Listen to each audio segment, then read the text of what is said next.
Hey everyone, happy Friday and welcome to another free real estate advice Fridays. This is episode 30. So I don't know if I ever planned on doing 30 of these.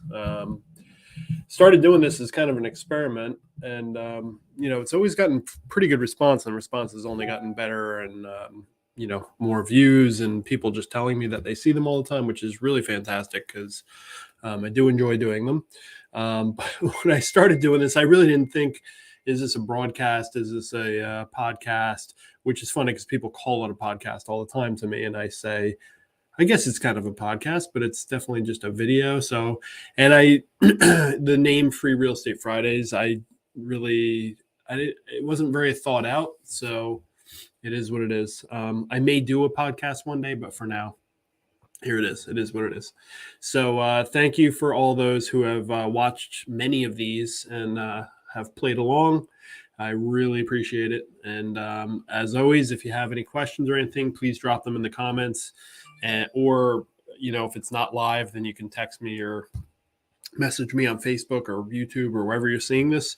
And let me know any topics that you're curious about. I'll be happy to address them in future episodes. So, all right. So this is actually my first day back in the office. I was out for about a week with a sinus infection, which seems to be going around like crazy. But here I am. I'm back. So if I sound a little nasally and if I make this fairly brief today, that is why. I'm just kind of still almost recovered, but not quite there. And I'll be clearing my throat a lot. So, but anyway, I had a couple things I wanted to talk about today. Again, as I've been doing recently, I want to kind of bring this back to conversations I have throughout the given week.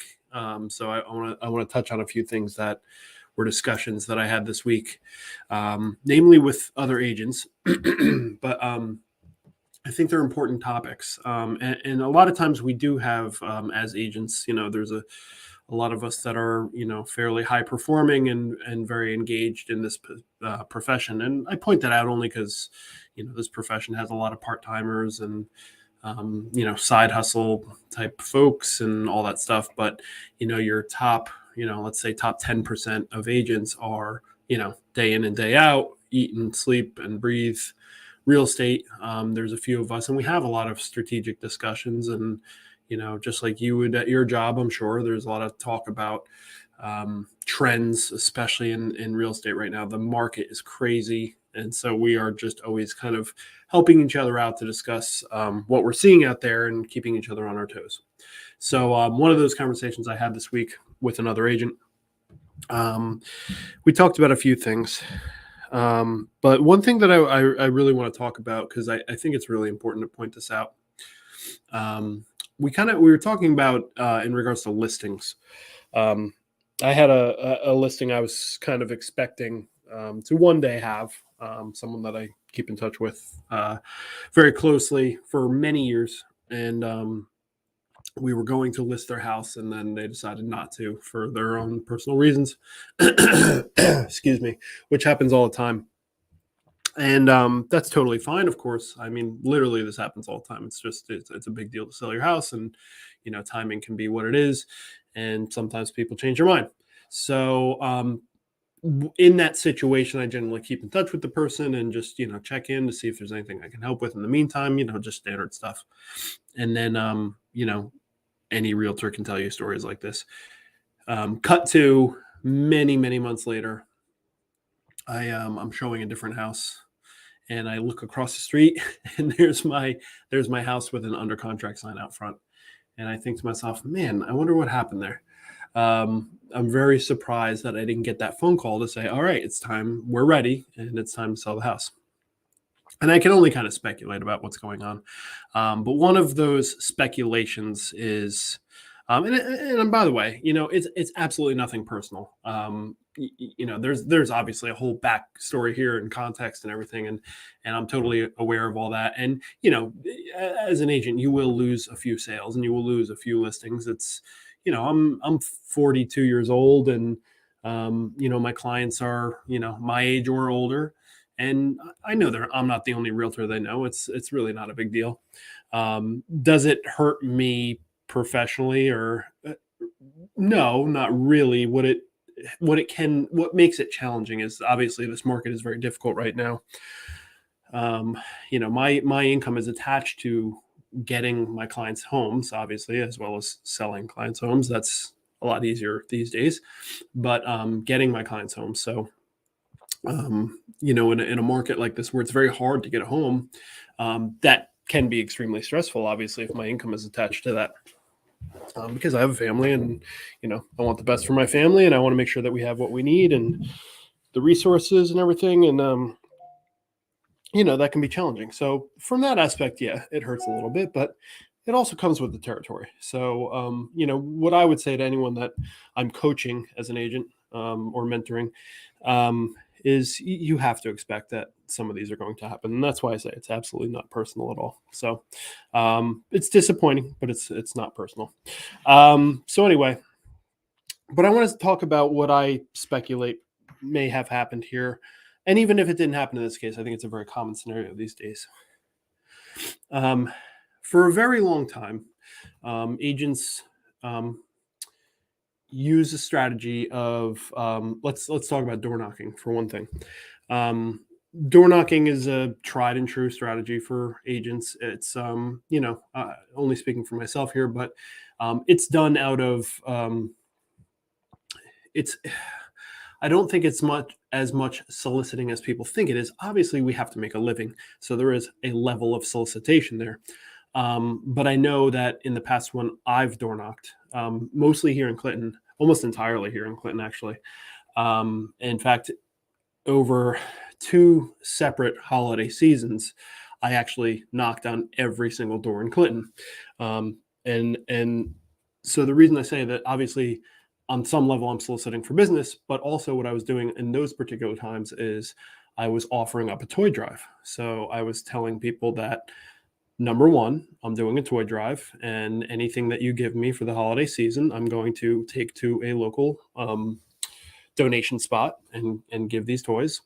And I will come back and pick them up. It's just a flyer, and they see it. And I have each neighborhood had a separate pickup date, and I would come through and pick up the toys and bring them to a local charity, and which I had prearranged with and everything else.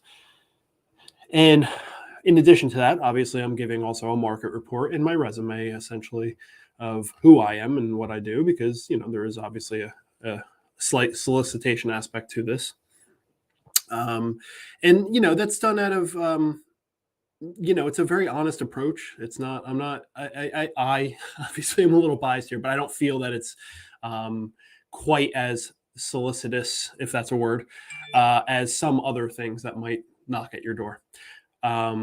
However, in a lot of my door knocking career, and that's really just kind of 2 separate things that I did, I always try to give something. I never ask for anything. So I never leave there saying, hey, can I get your email address? Can I get your phone number? You will not hear that come out of my mouth during door knocking. I am just there to hand you something, and then I'm gone. If you need me, you have my information. So I never asking for anything. I think the mistake that a lot of people make is they go to the door and they start asking for things.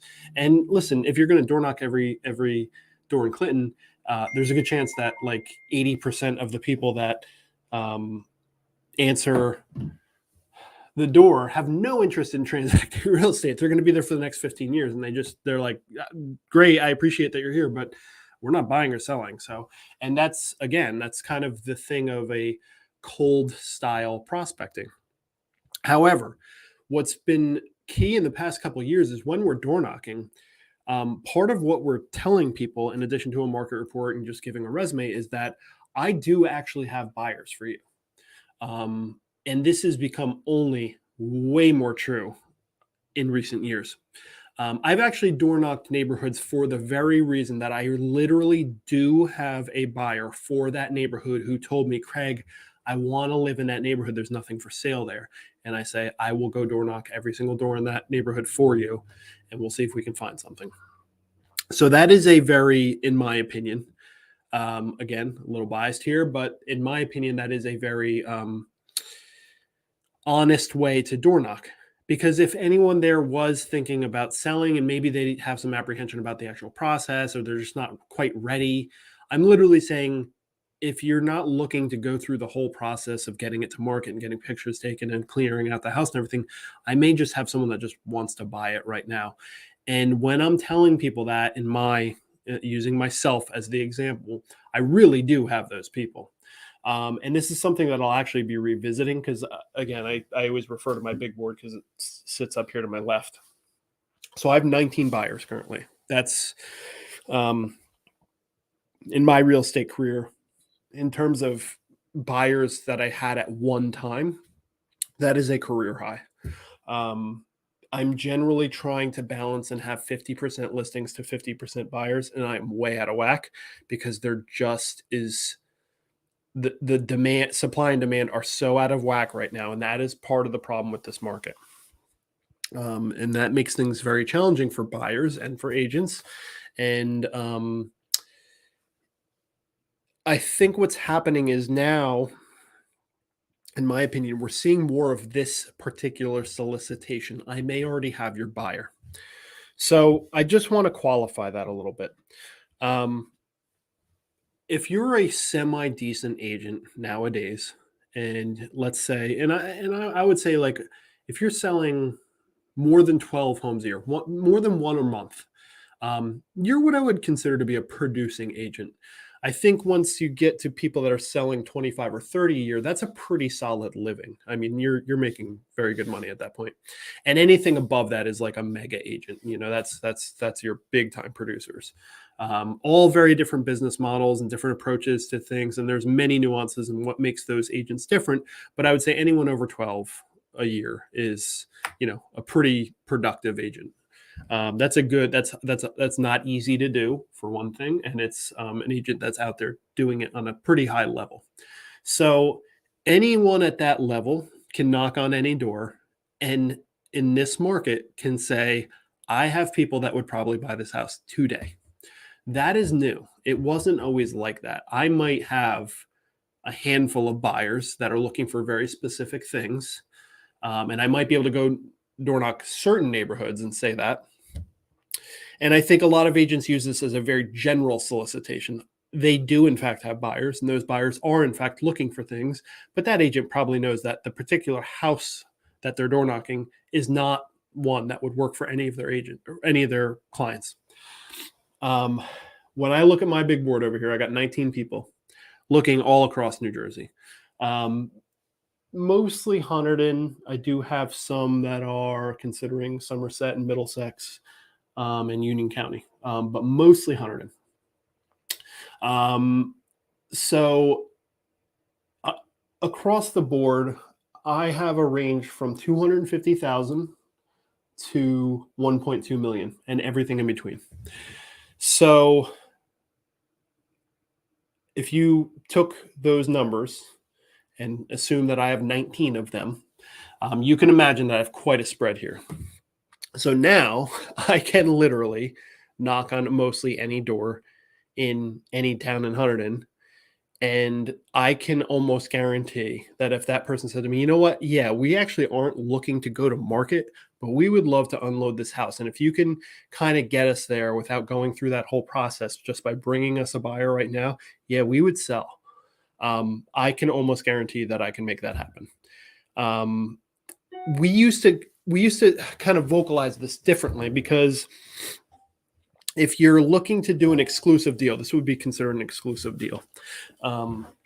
This can be done within a brokerage. So there's paperwork involved and everything, and there are definitely rules, and this is definitely a dual agency situation, and that's a whole separate conversation.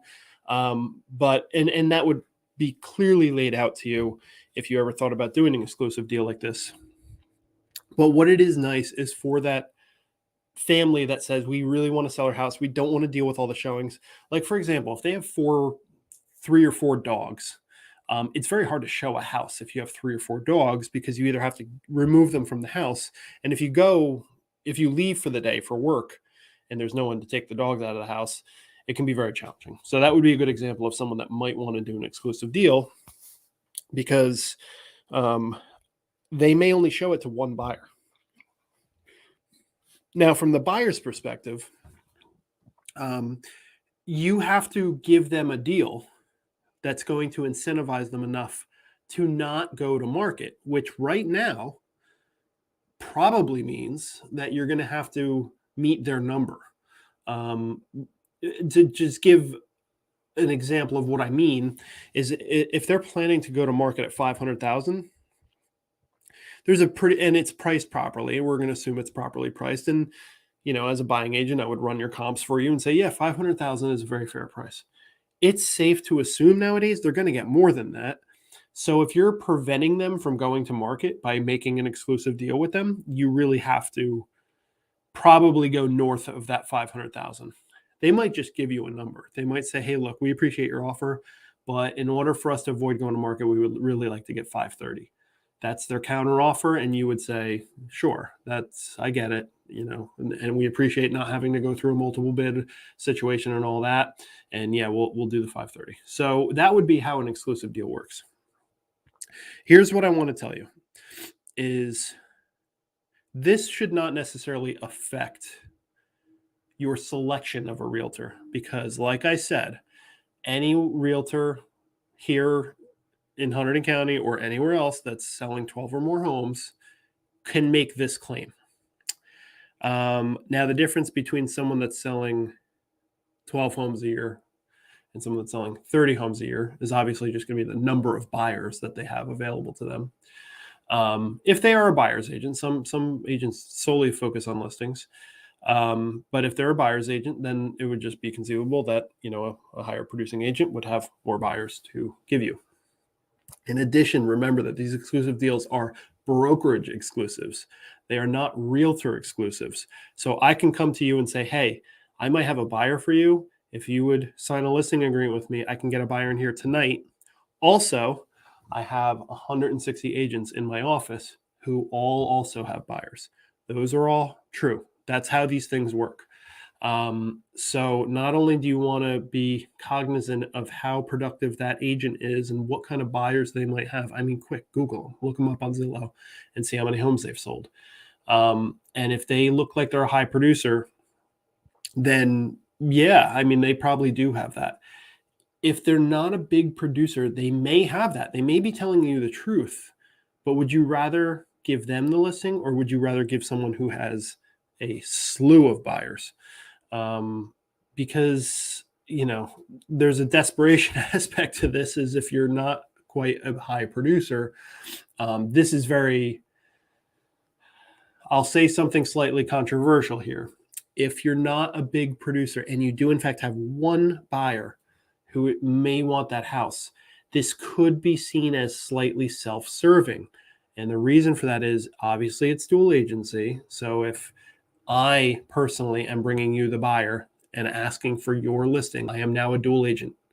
In fact, I represent both the buyer and seller, which means really I don't represent either one of you because I can't say anything to one and that would be pertaining to the other. Whereas if I'm just the buying agent, obviously I can advise my buyers in a much more strategic manner. That goes away during dual agency. So it's complicated in that this has to be handled very carefully if you're a seller considering this option. A lot of deliberate conversations need to happen.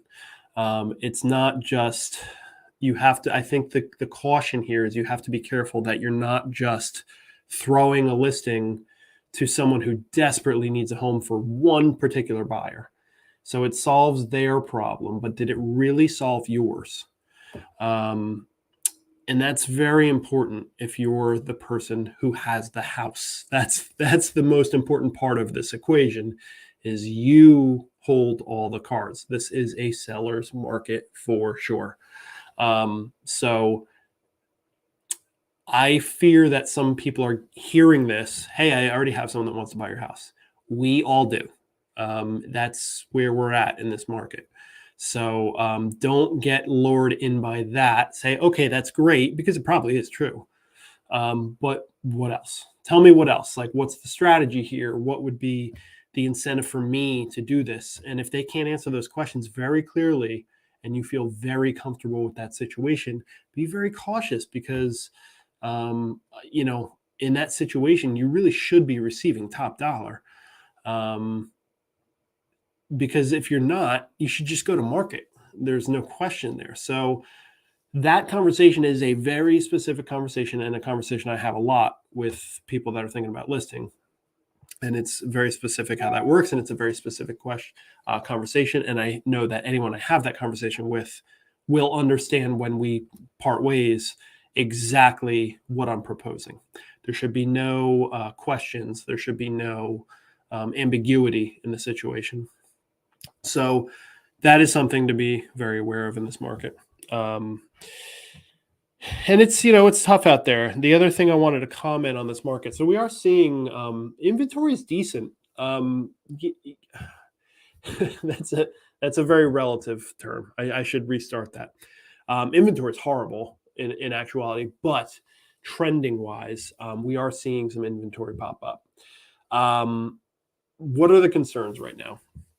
So there's a few concerns. Number one is what's happening with interest rates is anyone's guess at this point, but I think that we can probably assume that they're going to go up. Interest rates go up, that means people's buying power comes down. With the market being the way it is, you would think that would make prices come down because less people have all this spare money to spend.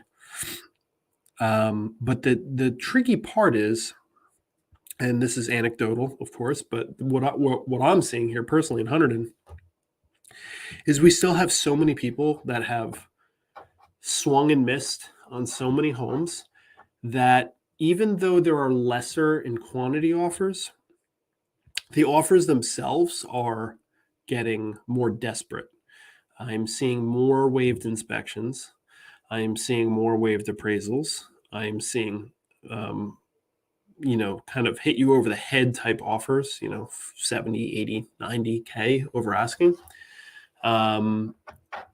I think it's just a bit of buyer fatigue. The people that have the resources are like, I'm done with this. We just need to be done with this process, and let's just get this one and be done with it. So there's less offers, but I'm seeing more of those like kind of impossible to beat offers. And let's talk about waived inspections. And again, I'm going to say something slightly controversial here in my industry. I think some people will see it as slightly controversial, and I think others will. Well, I know that many will actually agree with me. And I'm speaking to other agents, attorneys, people that are involved in this industry, certainly home inspectors. I never recommend, I will never, and I have never recommended someone waives inspection when purchasing a home. That is not advisable. But that's me speaking in a vacuum, and it's me speaking to my own personal liability because I don't want to talk you into something that's going to put you at risk. But I've also had this conversation with clients, which is I'm never going to recommend to you that you waive inspections. However, in this situation, as I've done my research, I've talked to the listing agent, I've run the comps, I see how many people are interested in this house, I know how many offers are coming in. I don't think you're going to win this house without waiving inspection. So hear what I'm saying. Number one, I do not recommend you waive inspection. Number two, I don't think you'll get this house if you don't waive inspection. It's a very tricky situation. And I'm seeing this even more at the high price points. And I don't know why that is. You wouldn't think it would be because it would seem the risk would be higher. But I think what's happening is it just tends to be a buyer that has a few more resources available to them. They're not nervous about the fact that, the septic could fail and they are on the hook for 50 grand because they have the 50 grand. Whereas, buyers at lower price points, they don't have 50 grand to fix a septic if it fails after they've already purchased it and waived inspections. So just seeing more of that. So it's very tricky. And I told a client recently is like, again, my script is always the same and you will never hear me say anything different, is I do not recommend it, but I will tell you that in this particular situation, because it is particular, certain homes that I know are premier listings, that most beautiful house that's currently on the market, there's, going to be 12 offers on it. They're going to blow through asking price and someone's going to waive inspections. In that situation, I'm just giving you my honest assessment of the competitive environment. It doesn't mean that I recommend that you do it.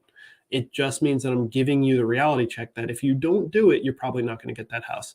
I also tell them this, and this is very important, both for me as a listing agent and as buying agent, is I say, you're not only going to have to sign a waiver from me saying that I did not recommend this to you, you're choosing to do it to get your hands on the house, which is totally understandable. If you love that house and you want to do it and you say, Craig, I hear what you're saying. I totally get it.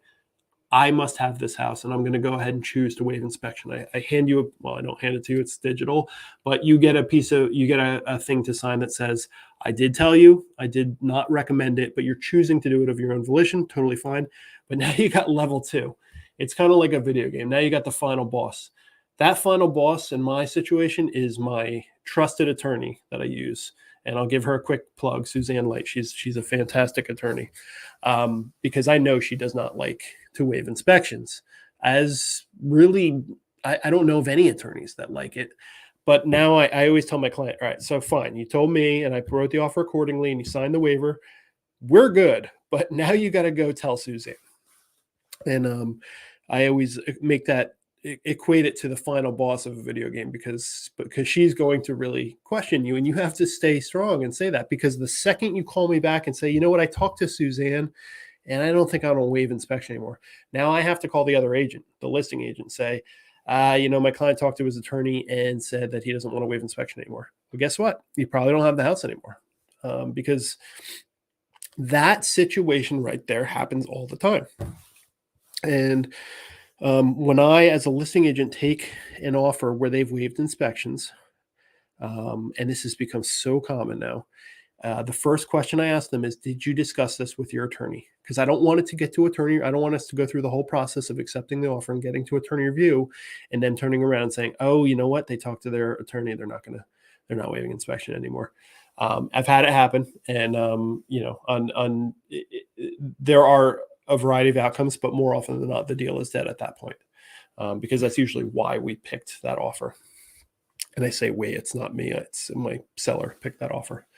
Once that's off the table, then we have to consider all other offers. We kind of have to go back and look at them all and say, all right, well, now that that's off the table, do they still compare favorably? Maybe not. So that's definitely a big aspect.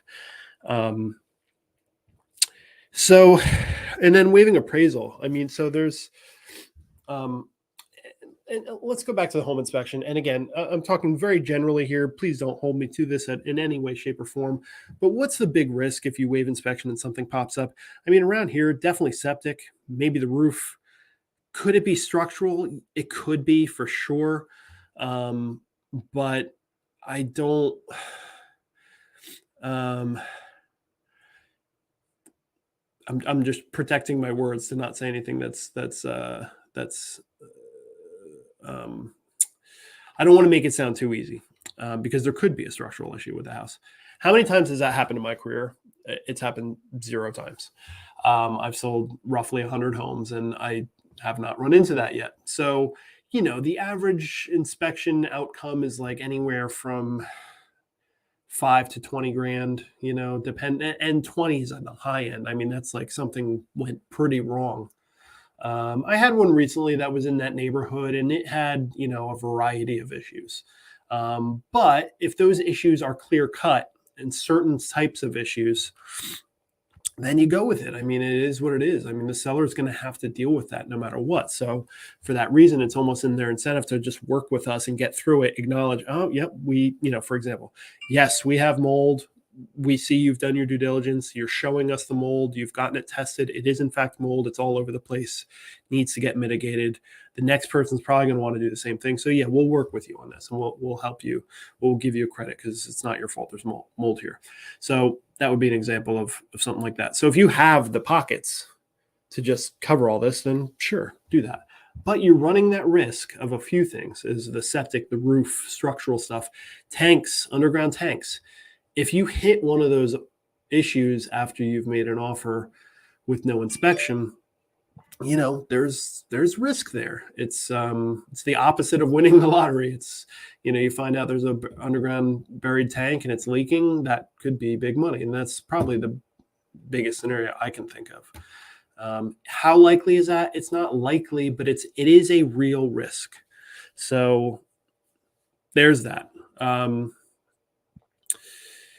it's challenging because I think people are feeling forced into doing this. So what do I think about this as an agent? I really think that I was thinking about this last night, and I'm like, what if like in New Jersey we required inspections for purchase? In theory, this sounds great. Take that off the table as a bargaining chip because it's going to have all sorts of fallout. And that fallout's probably coming over the next few years because so many people are doing it. And they're inevitably going to find things. And then it's going to come into question if it was disclosed properly, yada, yada, yada. Very challenging situation. So let's say New Jersey said, all right, we're going to require inspections with all of our closings. If you're going to buy a home, you need to inspect it. It's your duty. If you choose not to inspect it, you're fully liable for whatever comes out of it. So New Jersey could make that.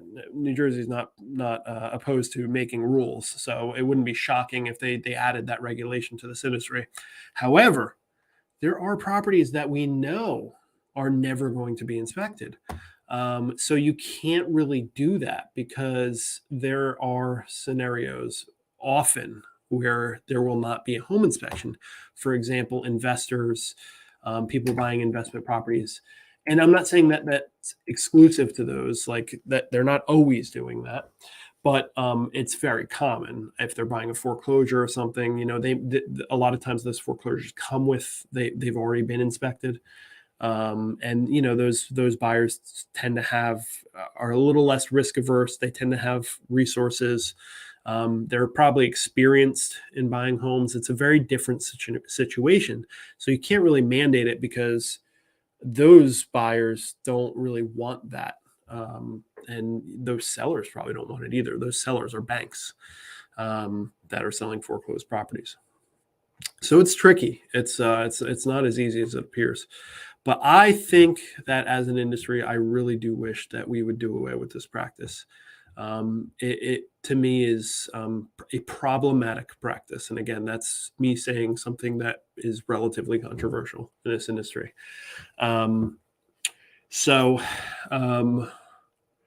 Yeah, I don't know what the solution is. I just hope it stops soon. I really just don't think it's good for anybody. And it's one of those things that like 5 years from now, we could all look back and say that was a mistake. That was a mistake in our industry to allow that, to get to that point where people are just bidding by starting to waive due diligence, essentially. That's troubling to me in the way I conduct my business. So, and not everyone conducts their business like I do. So there are agents that fly by the seat of the pants and don't have trouble doing stuff like that. That's not how I operate. And I don't like trying to do things the right way and losing out to someone who is just not really opposed to waiving due diligence. That to me is problematic. So that's that. Something to be aware of. I mean, listen, I'm going out to show a bunch of houses today. I have to have this exact talk with my clients, and the two that I'm going out with today, we've had this talk already. So there's an understanding there, but it's really tricky. So that's that. Yeah. I mean, as far as what's going on in the market, like I said, we are seeing a little inventory uptick. I think probably sellers are getting a little nervous that rates will continue to climb and really kind of reduce their buyers, which is probably a fair assessment of things. I was saying last year that we were getting a lot of those FOMO clients, fear of missing out. A lot of my listings I felt were the people that were like, I don't want to miss out on this market. It's time to sell. Let's just do it. And now I feel like that's still happening because people are eyeing up that interest rate increase. And they're saying, you know what, we better get this out there before that rate goes up and everything kind of levels off. And who knows, like that might not still level off because again, we just still have such a lack of supply that I'm sure it'll do something. There will be a slight adjustment, but I don't know what that adjustment will be. No one does. I mean, if someone knew that, then they would be very wealthy. But it's an interesting situation. I think it's pretty much unheard of. I don't think there's ever been a market like this. People are very quick to say that eventually this is going to turn into that 06 through 08 bubble that we experienced. very different situation. I mean, literally just not the same drivers of that situation. So I don't really think it's an apt comparison, because that was, revolving a lot around lending practices, whereas that's not what's happening right now, at least not that we can see. Now, like I said, we're talking about waiving appraisals and stuff like that. Maybe 5 years down the road, we do look back at this period and say, that was bad. That was not a good idea. But it's not quite the same as what happened back in 06 through 08. So, that's, again, kind of a hot take. I hear a lot and I'm like, that's not really, doesn't really apply here. So, excuse me. So anyway, that's pretty much it for this week. I actually have to run to a showing now. I have 2 today, but hope everyone's doing well. And if you have any questions or anything, drop them in the comments.